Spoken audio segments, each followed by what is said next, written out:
Hello friends.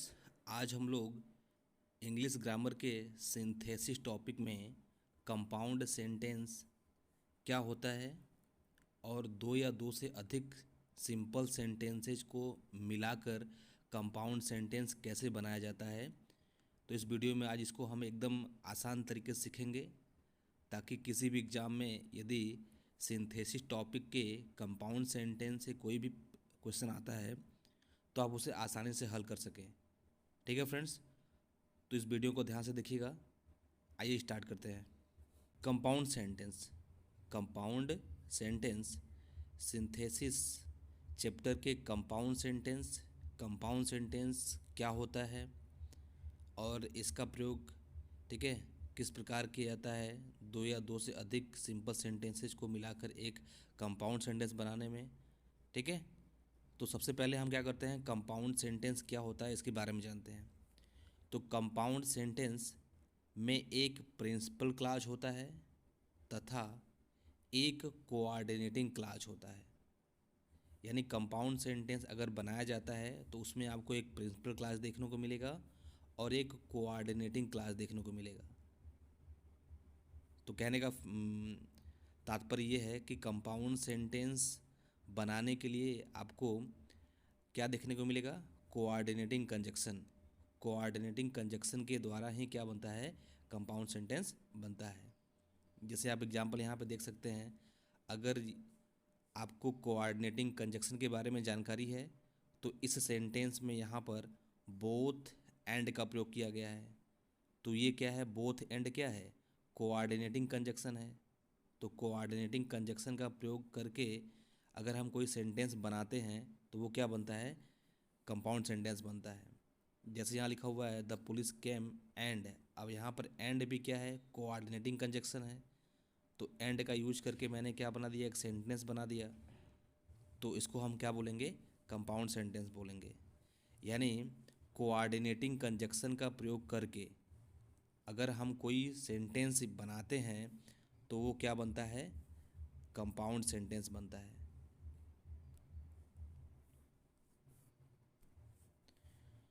अब compound sentence बनाने के लिए हम क्या करते हैं, कोऑर्डिनेटिंग कंजक्शन का प्रयोग करते हैं। ठीक है फ्रेंड्स, आपके सामने दो या दो से अधिक सिंपल सेंटेंस दिया रहेगा। आपको उन दोनों सिंपल सेंटेंस को आपस में कंबाइन करके क्या बनाना है, एक कंपाउंड सेंटेंस बनाना है। तो कंपाउंड सेंटेंस बनाने के लिए सबसे पहले हम क्या यूज करते हैं, कोऑर्डिनेटिंग कंजक्शन यूज करते हैं। तो ये कोऑर्डिनेटिंग कंजक्शन क्या होते हैं, कितने प्रकार के होते हैं, ठीक है, इसको जानते हैं। जो कोऑर्डिनेटिंग कंजक्शन होते हैं वो क्या होते हैं, चार प्रकार के होते हैं। यह कितने प्रकार के होते हैं, चार प्रकार के होते हैं।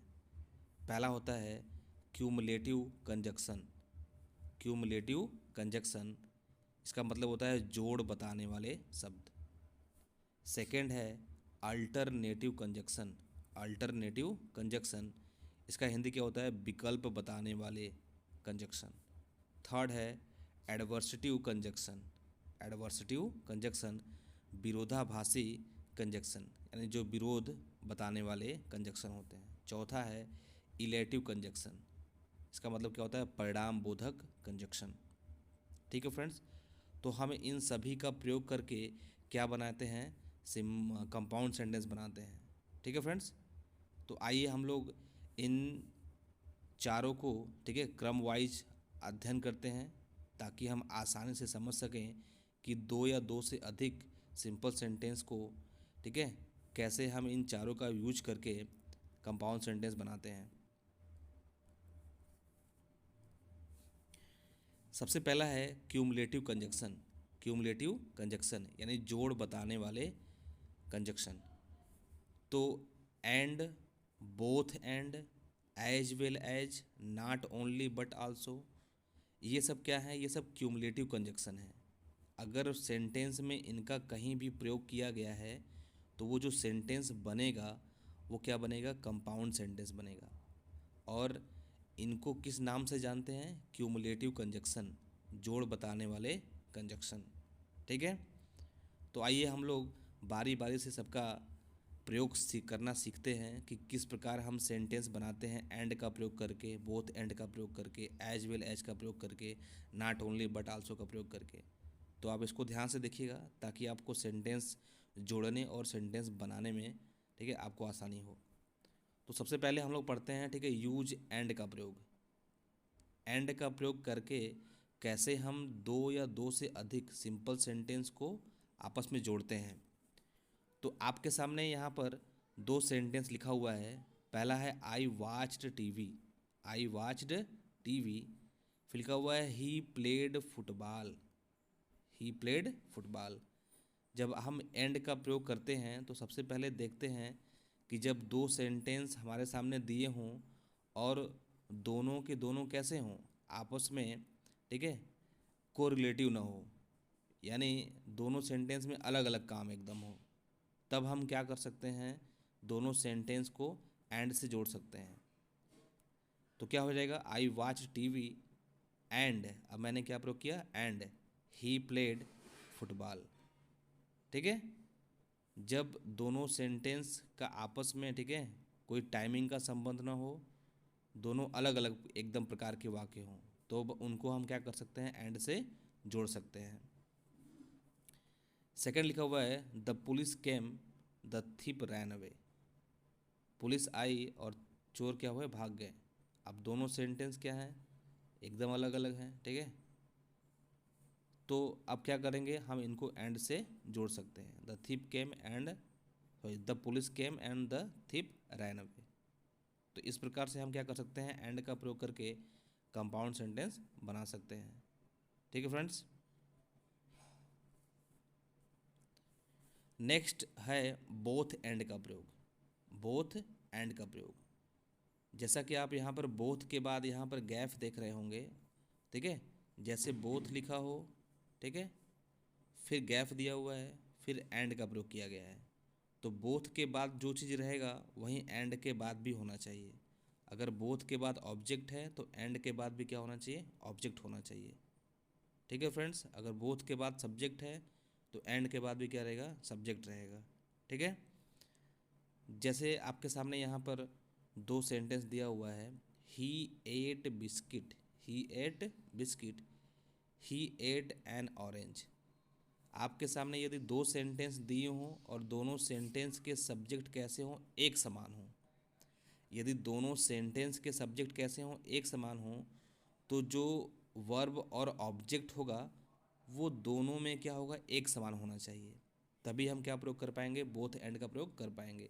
यदि दोनों सेंटेंस के सब्जेक्ट एक समान होते हैं, ठीक है, और यहाँ पे जो वर्ब है वो भी एक समान होना चाहिए, लेकिन जो ऑब्जेक्ट है, ठीक है, लेकिन जो क्या है, ऑब्जेक्ट है वो अलग अलग होना चाहिए। सब्जेक्ट तो एक है, वर्ब भी एक है, लेकिन जो ऑब्जेक्ट होगा वो कैसा होगा, अलग अलग होगा। तो जो चीज़ अलग होती है उसी को हम बोथ एंड से जोड़ते हैं। ठीक है फ्रेंड्स, तो कहने का तात्पर्य है कि यदि कोई सेंटेंस है उसमें जो चीज़ एकदम अलग है दोनों सेंटेंस में, उन्हीं को हम क्या करते हैं, बोथ एंड से जोड़ते हैं। जैसे इसमें ही एट है तो इसमें भी ही एट है, लेकिन यहाँ पर बिस्किट अलग है और, ठीक है, ऑरेंज अलग है। तो जो चीज़ अलग होती है उन्हीं को हम क्या जोड़ते हैं, बोथ एंड से जोड़ते हैं।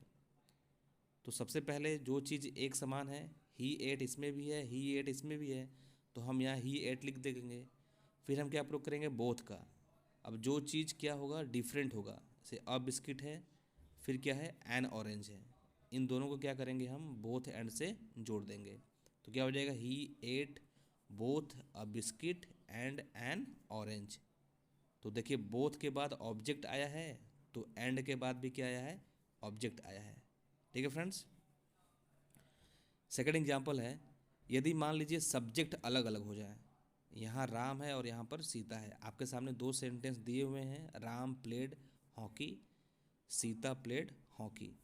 अगर दोनों सेंटेंस के सब्जेक्ट अलग अलग होते हैं, ठीक है, तो उसमें कंडीशन क्या बनेगा कि सब्जेक्ट तो अलग अलग रहेंगे, लेकिन जो बाकी के काम हैं वो दोनों सेंटेंस में एक समान होंगे।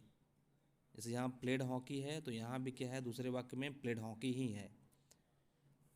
तो जब सब्जेक्ट अलग अलग हों लेकिन वर्ब और ऑब्जेक्ट कैसे हों, एक समान हों, तब हम क्या करते हैं, इन दोनों को आपस में किससे जोड़ेंगे, बोथ एंड से। तो मैंने बताया था कि बोथ एंड उन्हीं को जोड़ता है जो अलग अलग होते हैं। तो इसमें राम और सीता अलग अलग हैं, तो अब क्या करेंगे, सबसे पहले बोथ का प्रयोग करेंगे। बोथ, फिर जो डिफरेंट है राम है, फिर एंड सीता। ठीक है friends, both Ram and Sita played hockey, यानी जो चीज़ अलग अलग होती है सेंटेंस में उन्हीं को हम बोथ एंड से जोड़ देते हैं। फिर लिखा हुआ है ही इज अ स्टूडेंट, फिर ही इज अ पेंटर। दोनों सेंटेंस एक समान है, ठीक है, सॉरी दोनों सब्जेक्ट कैसे हैं, एक समान है। और जो देखिए यहाँ पर ऑब्जेक्ट दिया हुआ है दोनों क्या है, अलग अलग है, ठीक है। तो अब क्या करेंगे, जो चीज़ अलग अलग होती है उनको बोथ एंड से जोड़ देते हैं। तो पहले सेंटेंस में ही इज और दूसरे सेंटेंस में ही इज एक समान है, लेकिन अ स्टूडेंट और अ पेंटर अलग अलग है, तो हम a student and a painter को बोथ एंड से जोड़ देंगे। तो क्या हो जाएगा, he is both a student and a painter. ठीक है फ्रेंड्स, इस प्रकार हम क्या करते हैं, बोथ एंड का प्रयोग करते हैं। आई होप आपको समझ में आ गया होगा। आगे चलते हैं। अब बात करते हैं एज वेल एज का। यूजिंग एज वेल एज का प्रयोग करके हम किस प्रकार दो सिंपल सेंटेंसेस को आपस में जोड़कर कंपाउंड सेंटेंस बनाते हैं। तो सबसे पहले क्या है, Suresh is going to Jaipur, फिर Mahesh is going to Jaipur. आपके सामने दो सेंटेंस दिए हुए हैं और दोनों सेंटेंस की जो सब्जेक्ट है वो क्या है, अलग अलग है। यानी अगर मैं एज वेल एज का प्रयोग करता हूँ तो हमको ध्यान देना होगा कि यदि दोनों सेंटेंस के सब्जेक्ट अलग अलग हों लेकिन जो बाकी प्रेडिकेट बचा हुआ है, ठीक है, यानी सब्जेक्ट को छोड़कर बाकी, ठीक है, दोनों सेंटेंस में एक समान है। Is going to Jaipur, is going to Jaipur, पहले सेंटेंस में भी इज गोइंग टू जयपुर है और दूसरे सेंटेंस में भी क्या है, इज गोइंग टू जयपुर है। तो जो चीज़ अलग अलग है, जो चीज़ कैसी है, डिफरेंट है, इसमें सुरेश डिफरेंट है और मैं डिफरेंस है, तो जो चीज़ अलग अलग होती है उन्हीं को हम क्या जोड़ते हैं, एज वेल एज से जोड़ देते हैं। तो क्या हो जाएगा, पहले सुरेश हो जाएगा, फिर क्या होगा, एज वेल एज का प्रयोग करेंगे हम, फिर क्या करेंगे, महेश।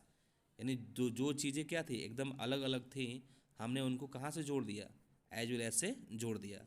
उसके बाद जो बचता है उसको यहाँ पर लिख देंगे। ठीक है फ्रेंड्स,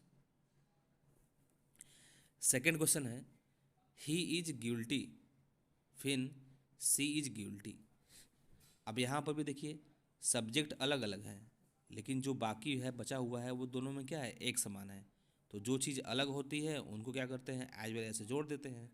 तो ही एज वेल एज सी, ठीक है, हमने जो डिफरेंट था ही और सी को आपस में एज वेल एज से जोड़ दिया, बाकी क्या था उसको लिख दिया। ही is intelligent, he is smart. अब इसमें क्या है, इंटेलिजेंट अलग है और स्मार्ट अलग है, ठीक है, दोनों के सब्जेक्ट कैसे हैं, एक समान हो गए, लेकिन अलग क्या हो गया, ऑब्जेक्ट इसमें जो यहाँ पे दिया हुआ है, ठीक है, इंटेलिजेंट और स्मार्ट ये दोनों अलग हैं। तो जो चीज़ अलग होती है उन्हीं को क्या जोड़ते हैं, एज वेल एज से जोड़ देते हैं। तो he is intelligent as well as smart.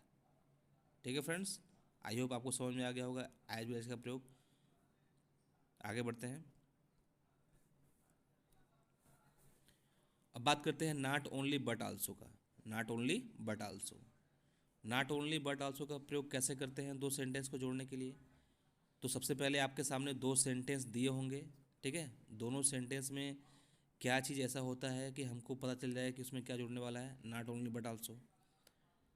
तो पहले सेंटेंस में देखिए यहाँ लिखा हुआ है सुरेश वाज, ठीक है, published, he was find, he was find, ठीक है। यहाँ पे फ्रेंड थोड़ा सा मिस्टेक हो गया, यहाँ रहेगा पनिश्ड, क्या रहेगा, पनिश्ड, ठीक है। तो अब सुरेश वाज पनिश्ड, ठीक है, फिर सेकंड वाक्य है ही वाज फाइंड, ठीक है। तो अब मुझे क्या प्रूव करना है, नॉट ओनली बट आल्सो का। तो अब क्या करेंगे हम, देखिए जब दोनों सेंटेंस के सब्जेक्ट एक समान हो, ठीक है, और क्या हो, ऑब्जेक्ट अलग अलग होते हैं तब हम क्या करते हैं, दोनों जो चीज़ अलग अलग होती है उनको क्या करते हैं, नॉट ओनली बटा से जोड़ देते हैं। तो सुरेश है, सुरेश वाज लिख लिया मैंने। फिर अब क्या प्रयोग करेंगे, नॉट ओनली का, नॉट ओनली। अब उसने पनिश्ड, अब फिर क्या प्रयोग करेंगे, बट आल्सो का, फाइंड। तो जो चीज़ अलग थी, जो चीज़ क्या थी, जो चीज़ अलग थी हमने उनको कहाँ जोड़ दिया, not only but also say जोड़ दिया, ठीक है। और जो चीज़ दोनों एक समान थी उसको मैंने पहले लिख लिया। सेकंड क्वेश्चन है, they were found guilty, they were expelled from the college. अब सब्जेक्ट तो एक समान है, ठीक है, सब्जेक्ट क्या है, एक समान है, लेकिन जो यहाँ पर ऑब्जेक्ट दिया हुआ है, ठीक है, वो कैसा है, अलग अलग है। तो जो चीज़ अलग होती है उन्हीं को क्या क्या करते हैं, नॉट ओनली बटा से जोड़ देते हैं। तो क्या हो जाएगा, they were not only, not only का यूज़ किया हमने। अब फिर क्या करेंगे, फाउंड गिल्टी, फाउंड गिल्टी। अब हम क्या प्रयोग करेंगे, बट आल्सो का, बट आल्सो का बुक लिखने के बाद दूसरे वाक्य में एक्सपेल्ड फ्रॉम द कॉलेज, इसको यहाँ लिख लेंगे हम लोग। तो इस प्रकार से ये बन जाएगा। थर्ड क्वेश्चन है, राधा इज इंटेलिजेंट, फिर सुनीता इज इंटेलिजेंट। जब दोनों सब सेंटेंस के सब्जेक्ट अलग अलग हों लेकिन बाकी सब कुछ क्या हो, एक समान हो दोनों सेंटेंस में, तो जो चीज़ अलग होती है उन्हीं को हम क्या करते हैं, नॉट ओनली बटा से जोड़ देते हैं। जब सब्जेक्ट अलग अलग होते हैं और प्रेडिकेट कैसे होते हैं, एक समान होते हैं, तो सबसे पहले हम क्या यूज करते हैं, नॉट ओनली का। जब सब्जेक्ट अलग अलग हो लेकिन बाकी दोनों में एक समान हो तब हम नॉट ओनली का प्रयोग पहले करेंगे, फिर पहला सब्जेक्ट लिखेंगे, फिर बट आल्सो का प्रयोग करेंगे, फिर दूसरा सब्जेक्ट लिखेंगे, फिर दोनों में जो एक समान होगा यहाँ पर लिख लेंगे हम लोग, ठीक है। तो जब सब्जेक्ट अलग अलग होंगे तो नॉट ओनली का प्रयोग पहले आएगा, ठीक है, फिर पहला सब्जेक्ट, फिर बट आल्सो का प्रयोग करेंगे, फिर दूसरा सब्जेक्ट यहाँ पर लिख देंगे। उसके बाद जो दोनों सेंटेंस में कॉमन है उसके बाद वहाँ पर लिख लेंगे, ठीक है फ्रेंड्स। अब आते हैं सेकंड टॉपिक पर। सेकंड टॉपिक क्या है, अल्टरनेटिव कंजक्शन। अल्टरनेटिव कंजक्शन यानी विकल्प बताने वाले कंजक्शन। तो ऐसे कौन से होते हैं कंजक्शन जो विकल्प बताते हैं, जैसे either or, neither nor, otherwise और, ठीक है। ईदर आर या नीदर नॉर या फिर अदरवाइज या फिर और का प्रयोग हम किस प्रकार से करते हैं, कैसे यूज करते हैं, ठीक है, और कैसे हम लोग कंपाउंड सेंटेंस बनाते हैं अल्टरनेटिव कंजक्शन का प्रयोग करके, आइए देखते हैं। तो सबसे पहले हम लोग क्या सीखेंगे, use of either or, either or का प्रयोग कैसे करते हैं, ठीक है फ्रेंड्स। तो आपके सामने दो सेंटेंस दिया होगा, ठीक है, यहाँ दिया हुआ है कम इन टाइम या do not come at all, ठीक है। दो सेंटेंस कैसे हैं, इस प्रकार से आएंगे। तो अब हम क्या करेंगे, इन दोनों वाक्यों को जोड़ने के लिए सबसे पहले क्या प्रयोग करेंगे, ईदर का प्रयोग करेंगे, ठीक है। क्या प्रयोग करेंगे, ईदर का प्रयोग करेंगे। तो हमने पहले ईदर का प्रयोग कर लिया, फिर पहला सेंटेंस पूरा उतार देंगे हम लोग, ठीक। फिर अब क्या लगाएंगे, और लगाएंगे, फिर क्या करेंगे, दूसरा सेंटेंस पूरा उतार देंगे, either come in time or do not come at all, ठीक है फ्रेंड्स। सेकंड वाक्य है make haste we shall miss the train, ठीक है, make haste we shall miss the train. तो अगर मुझे इन दोनों को आपस में जोड़ना है ईदर आर का प्रयोग करके, तो पहले ईदर का प्रयोग कर लेंगे, फिर पहला सेंटेंस लिख देंगे, फिर और का प्रयोग करेंगे, फिर दूसरा सेंटेंस लिख देंगे, ठीक है फ्रेंड्स।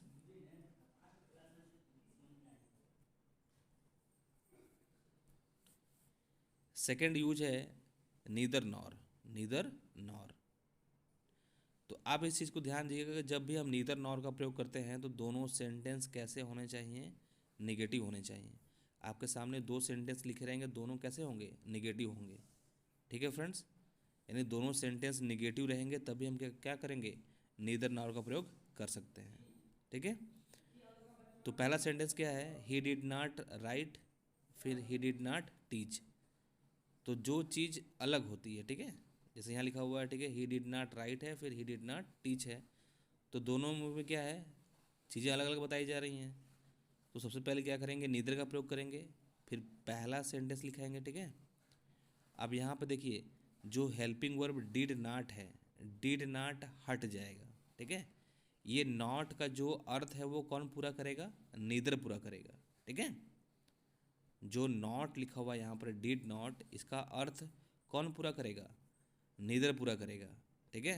और जो दूसरे वाक्य का नॉट है, इसका अर्थ कौन पूरा करेगा, नॉर करेगा, ठीक है। तो इसका मतलब है इन निगेटिव वर्डों को हमें हटा देना पड़ेगा।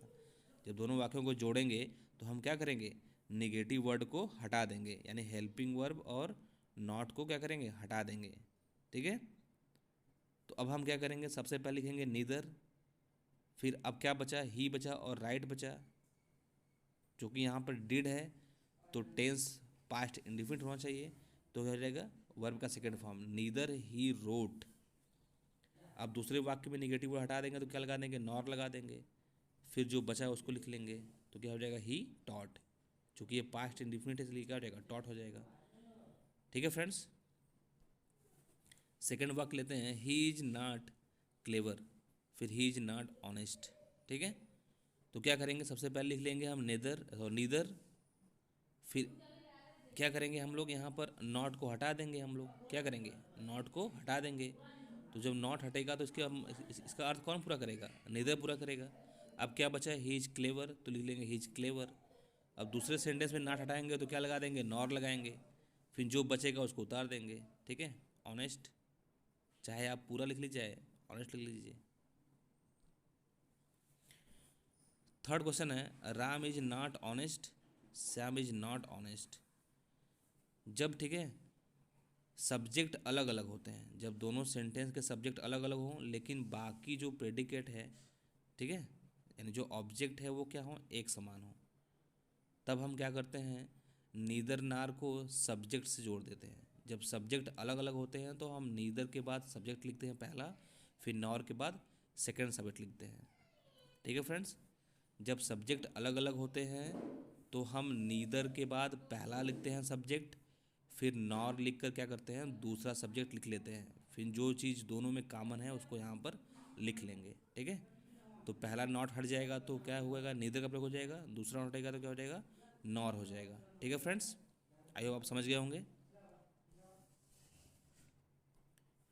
अब बात करते हैं use of otherwise, use of otherwise. अब अदरवाइज का प्रयोग हम कैसे करते हैं, लिखा हुआ है play carefully, play carefully, you have lost the match, you have lost the match, ठीक है। तो अब इन दोनों वाक्यों को आपस में जोड़ना है, तो अदरवाइज का मतलब क्या होता है, अन्यथा, ठीक है। यानी पहले सेंटेंस में हमें एक तथ्य बताया जाएगा और दूसरे सेंटेंस में उस तथ्य को यदि हम पूरा नहीं करते हैं तो उसका क्या परिणाम होगा वो दूसरे वाक्य में आपको दिखाई देगा, ठीक है। पहले सेंटेंस में एक स्टेटमेंट दिया रहेगा और उसी का परिणाम क्या होगा वो दूसरे सेंटेंस में आपको दिखाई देगा, तो हम क्या प्रयोग करेंगे, अदरवाइज का प्रयोग करेंगे। फिर प्ले केयरफुली, सावधानीपूर्वक खेलो, you have lost the match, वरना तुम क्या हो जाएगा, मैच को हार जाओगे। तो क्या करेंगे हम लोग यहाँ पर, अब प्ले केयरफुली पहला सेंटेंस पूरा उतार लेंगे, फिर क्या लिखेंगे हम लोग, अदरवाइज, अन्यथा, यू लॉस्ट, ठीक है, यू लॉस्ट द मैच, तुम क्या करोगे, तो मैच को हार जाओगे, you have lost the match. यहाँ पर have, sorry friends typing mistake हो गया है, हैव यहाँ पर रहेगा, you have lost the match, ठीक है। Work hard you will fail in exam, ठीक है। अब पहला स्टेटमेंट कहा गया है, अगर आप ये पूरा नहीं करते हैं तो इसका परिणाम क्या होगा दूसरे वाक्य में बताया जा रहा है, तब हम क्या प्रयोग करेंगे, अदरवाइज का प्रयोग करके इन दोनों सेंटेंस को आपस में जोड़ देंगे, ठीक है। तो क्या हो जाएगा, work hard otherwise you will fail in exam, ठीक है फ्रेंड्स। तीसरा है एडवर्सिटिव कंजक्शन, तीसरा क्या है, एडवर्सिटिव कंजक्शन, यानी विरोध बताने वाले कंजक्शन। तो एडवर्सिटिव कंजक्शन कौन कौन से होते हैं, बट होता है, स्टिल होता है, एट होता है, वाइल, वेयर एज, ठीक है, नेवरथलेस, हाउएवर, ये सब क्या हैं, सब एडवर्सिटिव कंजक्शन है। इनका प्रयोग जब भी करते हैं तो क्या बनता है, कंपाउंड सेंटेंस बनता है, इस बात को हमसे याद रखिएगा। तो आइए सीखते हैं बारी बारी से सबका प्रयोग। फर्स्ट है यूज ऑफ बट का प्रयोग। बट का प्रयोग करके कैसे हम, ठीक है, दो सिंपल सेंटेंस को आपस में जोड़ते हैं। तो यहाँ पर अब बट का प्रयोग हम तब करते हैं जब दोनों सेंटेंस कैसे हों, एक दूसरे के विरोधाभासी हों, ठीक है, यानी विपरीत हों। अब देखिए यहाँ पर दो सेंटेंस लिखा हुआ है, he is smart, he is not intelligent, ठीक है। अब दोनों कैसे हैं, विरोधाभासी हैं। यदि कोई स्मार्ट होता है तो उसको लोग क्या मानते हैं, इंटेलिजेंट मानते हैं, लेकिन यहाँ पर ऐसा नहीं है, वो स्मार्ट तो है लेकिन इंटेलिजेंट नहीं है, यानी दोनों वाक्य कैसे हैं, विरोधाभासी हैं, ठीक है फ्रेंड्स। जब दोनों सेंटेंस विरोधाभासी हों तो हम क्या प्रयोग करते हैं, बट का प्रयोग करके इन दोनों को आपस में जोड़ देते हैं। तो पहला सेंटेंस पहले लिख लेंगे, ही इज स्मार्ट। अब हम क्या प्रयोग करेंगे, बट का प्रयोग करके फिर क्या करेंगे, दूसरा सेंटेंस लिख देंगे, ठीक है। चूँकि दोनों सेंटेंस के सब्जेक्ट एक समान है तो बस हम क्या करेंगे, एक बार सब्जेक्ट को लिख सकते हैं, ठीक है friends. He worked hard, he could not pass, ठीक है। अब देखो ये दोनों सेंटेंस कैसे हैं, विरोधाभासी हैं। बहुत कठिन परिश्रम किया फिर भी वो पास नहीं हो सका, जबकि कठिन परिश्रम का मतलब ये होता है कि आप पास हो जाएंगे, ऐसा माना जाता है, लेकिन यहाँ पर पास नहीं हो रहा है, इसका मतलब दोनों वाक्य कैसे हैं, आपस में विरोधाभासी हैं। तब हम क्या प्रयोग कर सकते हैं, बट का प्रयोग करके इन दोनों वाक्यों को आपस में जोड़ सकते हैं। तो क्या हो जाएगा, he worked hard but he could not pass. Next है यूज ऑफ एट या स्टील, एट या स्टील, ठीक है। तो यहाँ भी वही चीज़ सेम है, दोनों सेंटेंस कैसे हों, विरोधाभासी हों, तब हम क्या प्रयोग करेंगे, एट या फिर स्टील का प्रयोग करेंगे। तो पहला सेंटेंस है ही इज पुअर, फिर ही इज ऑनेस्ट।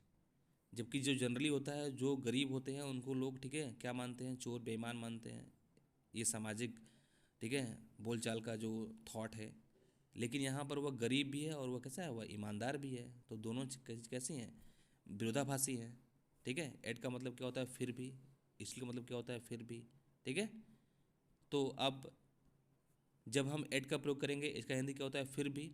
वह गरीब है फिर भी कैसा है, वह ईमानदार है, तो हम क्या प्रयोग करेंगे, एट का प्रयोग करेंगे। ही इज पुअर एट, फिर भी वह कैसा है, ईमानदार है। सेकंड क्वेश्चन है he worked hard, he failed, ठीक है। उसने कठिन परिश्रम किया फिर भी वह क्या हो गया, फेल हो गया। एट मतलब क्या होता है, फिर भी वह क्या हो गया, फेल हो गया। तो दोनों सेंटेंस विरोधाभासी हैं और इन दोनों को क्या कर सकते हैं, एट से हम जोड़ सकते हैं। I do not support her, ठीक है, she respect me. I do not support her, मैंने उसको सपोर्ट नहीं किया फिर भी वह क्या करती है, मेरा सम्मान करती है। तो दोनों सेंटेंस कैसे हैं, विरोधाभासी हैं, तो हम क्या प्रयोग कर सकते हैं, स्टिल का, फिर भी, ठीक है। आई do not support her still, फिर भी ही रिस्पेक्ट मी, वो क्या करती है, सम्मान करती है मेरा, ठीक है फ्रेंड्स। इस प्रकार से एट और स्टिल का प्रयोग हम कर सकते हैं। नेक्स्ट है यूज ऑफ हाउ ईवर, ठीक है। इसका प्रयोग कैसे करते हैं, हाउ ईवर का देखते हैं सेंटेंस में। She did not prepare well, वह अच्छे से तैयार नहीं थी, ठीक है। सी सक्सीडेड, वह क्या हो गई, सफल हो गई। दोनों वाक्य कैसे हैं, विरोधाभासी हैं। उसने अच्छी तैयारी नहीं की फिर भी वह क्या हो गई, सफल हो गई। तो हम क्या प्रयोग करेंगे, हाउएवर का प्रयोग कर सकते हैं। तो पहला सेंटेंस पूरा उतार देंगे, ठीक है। फिर क्या करेंगे, हाउएवर से उसको जोड़ देंगे, फिर क्या हो जाएगा, सी सक्सीडेड, ठीक है friends. I do not like this pen, I may buy it for you, यानी पसंद भी नहीं कर रही है लेकिन इसे खरीद भी रही है। तो दोनों वाक्य कैसे हैं, विरोधाभासी हैं, तो हम क्या प्रयोग करेंगे, हाउएवर का प्रयोग करेंगे इन दोनों को आपस में जोड़ने के लिए। तो क्या हो जाएगा, I do not like this pen, however I may buy it for you, ठीक है फ्रेंड्स। नेक्स्ट है नेवर्थलेस। अब इसको हम लोग कैसे यूज करते हैं सेंटेंस में, तो आपके सामने दो सेंटेंस दिया रहेगा। He is miser, he spent 1 lakh in the marriage, यानी वो कंजूस भी है लेकिन उसने क्या किया, 1 लाख रुपया खर्च कर दिया शादी में। तो दोनों सेंटेंस कैसे हैं, विरोधाभासी हैं। जब सेंटेंस विरोधाभासी होते हैं तो हम क्या प्रयोग करते हैं, नेवर्थलेस का, ठीक है। तो अब इन दोनों को आपस में जोड़ेंगे तो जो पहला सेंटेंस है उसको लिख लेंगे, फिर नेवर्थलेस लगा देंगे बीच में, उसके बाद जो दूसरा वाक्य है पूरा उतार देंगे। ठीक है, यानी जब दो विपरीत सेंटेंस होते हैं तो उनके बीच में हम क्या लगा देते हैं, नेवर्थलेस लगा देते हैं। He is poor, he is, ठीक है, ट्रस्ट वर्दी, वह विश्वास योग्य है, वह गरीब भी है। तो दोनों सेंटेंस अलग अलग है, विरोधाभासी हैं, तो हम क्या कर सकते हैं, पहला सेंटेंस लिखकर नेवर्थलेस जोड़कर दूसरा वाक्य पूरा लिख देंगे। तो हमको मालूम चला कि जब दो विपरीत विरोधाभासी सेंटेंस हो तो उनको हम नेवर्थलेस से जोड़ सकते हैं। ठीक है फ्रेंड्स, नेक्स्ट है यूज ऑफ वाइल या वेयर एज। वाइल या वेयर एज का प्रयोग। ठीक है, he was playing, she was watching TV. He was playing, फिर क्या है, सी वॉज वॉचिंग टीवी। ठीक है, वाइल या वेयर एज। अब जब इन दोनों को वाक्यों को आपस में जोड़ते हैं, जब सब्जेक्ट अलग अलग हों, ठीक है, और दोनों में काम क्या हो, अलग अलग हो। पहले में खेलने वाला काम हो रहा है, दूसरे में, ठीक है, वाचिंग टीवी, टीवी देखने का काम हो रहा है। जब सब्जेक्ट भी अलग अलग हो और काम भी अलग अलग होते हैं तब हम क्या प्रयोग करते हैं, वाइल का प्रयोग करते हैं या वेयर एज का प्रयोग करते हैं। तो क्या करेंगे, हम पहला सेंटेंस पूरा लिख लेंगे। ठीक है, ही वॉज प्लेइंग। अब क्या करेंगे, वाइल का प्रयोग करेंगे, फिर क्या करेंगे, सी वॉज वॉचिंग टीवी। इसका हिंदी क्या होता है, जबकि। ठीक है, यानी सेंटेंस दोनों अलग अलग हों और सब्जेक्ट भी कैसे हों, अलग अलग हों, तब हम क्या कर सकते हैं, बीच में वाइल लगाकर इन दोनों को आपस में जोड़ सकते हैं। ठीक है friends, Ram on the match, Ram match जीत गया, श्याम, ठीक है, लॉस्ट चांस। ठीक है, श्याम ने क्या किया, मौका खो दिया। दोनों विपरीत विरोधाभासी हैं, तो हम लोग क्या करेंगे, वेयर एज का भी प्रयोग कर सकते हैं। पहला sentence, Ram on the match, whereas Shyam lost this chance. Shyam ने क्या किया, इस मौके को खो दिया।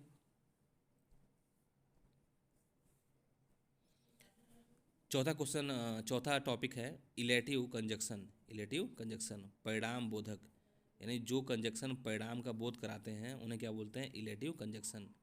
कौन कौन से हैं, therefore, so, for, hence. Therefore, so, for और हैंस। ठीक है, अगर ये किसी भी सेंटेंस में लगे हुए हैं इसका मतलब वो कंपाउंड सेंटेंस है और इनको हम किस नाम से जानते हैं, इलेटिव कंजक्शन, परिणाम बताने वाले कंजक्शन।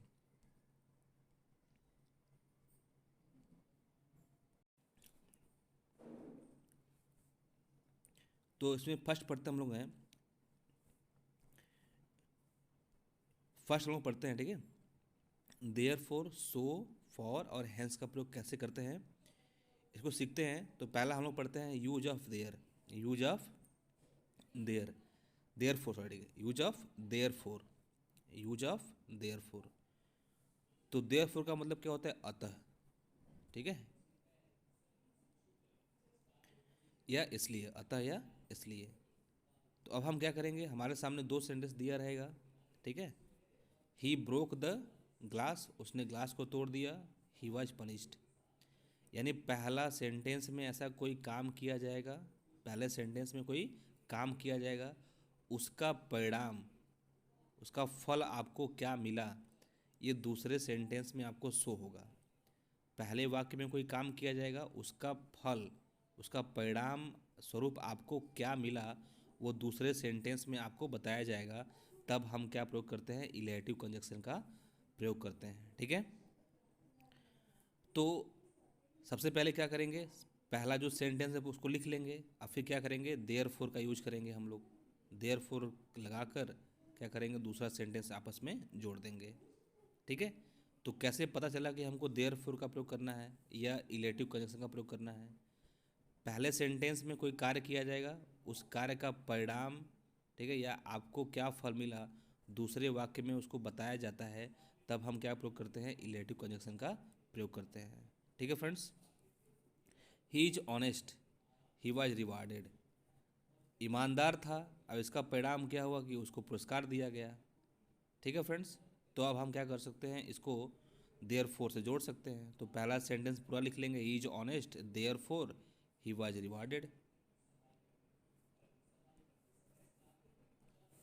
नेक्स्ट है यूज ऑफ सो। सो मतलब क्या होता है, इसलिए। ठीक है, सो मतलब क्या होता है, इसलिए। अब कैसे प्रयोग करते हैं सो का?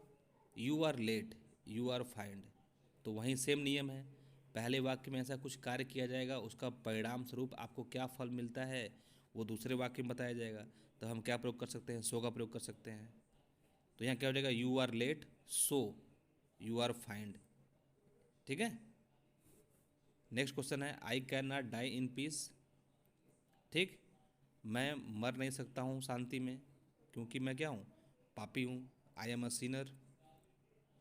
जब वो सीनर है, पापी है, इसलिए वो क्या हो रहा है, ठीक है, शांति में मर नहीं सकता है। तो अब हम क्या करेंगे, तो सबसे पहले कहेंगे क्या, आई एम सीनर। तो I am a sinner so I can not die in peace, इसलिए मैं शांति में नहीं मर सकता हूँ। फॉर का प्रयोग, फॉर का प्रयोग कैसे करते हैं, दो सेंटेंस को आपस में जोड़ने के लिए। तो आपके सामने दो सेंटेंस दिया रहेगा, everyone has to die one day, प्रत्येक व्यक्ति एक दिन मर जाएगा। मैन इज मॉर्टल, ठीक है, जो आदमी हुआ कैसा है, नासवान है। तो अब यहाँ पर कोई स्टेटमेंट दिया हुआ है, ठीक है, क्या दिया हुआ है, स्टेटमेंट दिया हुआ है, और उसी स्टेटमेंट को किसी व्यक्ति से जोड़ दिया जा रहा है। तो हम क्या प्रयोग कर सकते हैं, फॉर का प्रयोग कर सकते हैं। ठीक है, तो क्या हो जाएगा, everyone has die to one day. अब हम क्या प्रयोग करेंगे, फॉर का प्रयोग करेंगे, फिर man is mortar. Second example है, ही फॉरगेव हर, उसने उसको क्षमा कर दिया। सी अप्लॉइज्ड पब्लिकली, ठीक है, उसने क्या किया, इसकी घोषणा सार्वजनिक रूप से की। तो अब क्या करेंगे, हम इन दोनों को क्या करेंगे, आपस में फॉर से इन दोनों सेंटेंस को आपस में जोड़ देंगे।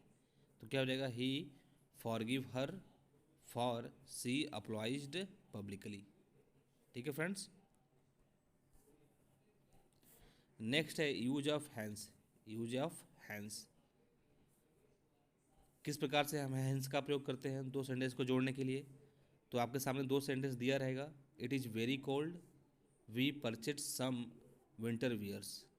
ठीक है, तो पहले वाक्य में कोई स्टेटमेंट रहेगा, उसका परिणाम क्या होता है वो दूसरे वाक्य में बताया जाएगा। तब हम क्या प्रयोग करेंगे, हैंस का प्रयोग करेंगे। ठीक है, तो क्या हो जाएगा, इट इज़ वेरी कोल्ड, बहुत ठंड है।